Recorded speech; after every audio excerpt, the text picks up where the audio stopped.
গাড়ি চালানোর নমুনা দেন। এই চুরি করতে পারে না, গায়ে কোনো বল শক্তি হইতেছে না। চুরি না করলে আর গায়ে কোনো বল শক্তি পায় না। ঘুমায় ঘুমায় গাড়ি চালায়, কি আস্তে আস্তে গাড়ি চালায় দেখছেন। আসসালামু আলাইকুম, কি অবস্থা? আমি একটা জিনিস শেয়ার করি। লিবিয়ার কাহিনী দেখেন, দেখছেন।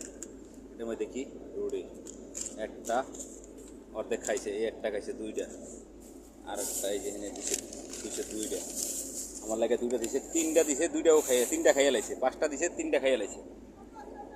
এরা খাওন দেখলে কোম্পানি কয়ে দিছে 2 গাড়ি পানি আনবি, খাওন দিছে। এখন মনে করেন যে সারাদিন সমস্যা নাই, 4 গাড়ি হালাইছে, সমস্যা নাই। একো যদি খাওন দেয়, যে আগের কালের মানুষে বলতো যে খাওন দিয়া মনে করেন মানুষ দিয়ে কাম করাইছে। এখন এই দশা হয়েছে এই দেশে দেখি, খাওন দিলে আর মাথা উঠায় না, এবং এই মাথায় কোনো কাম করে না। দেখছেন, এই সব কিছু খাইয়া থুয়ে দিছে। আমি গাড়ির মধ্যে পিছে ডিউটি করি, আরও খাইয়া বই রয়েছে। দেখছেন মানুষ কতটা খারাপ। এক লগে খামু নিয়ে করছি, ওরটাও খাইয়া মনে করতো, ওরটাও খাইয়া মোরটাও খাইয়া বই রয়েছে। আর আমারটা আমি প্যাকেট করে থুয়ে দেবো।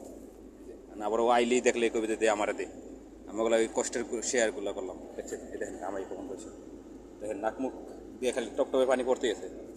দেখছেন, টপটপে পানি পড়তেছে, এই কষ্টের টিকা। আচ্ছা, তাই ভালো লাগলে লাইক করবেন, শেয়ার করবেন, আর কমেন্ট করে জানাবেন ইনশাআল্লাহ। সালামু আলাইকুম।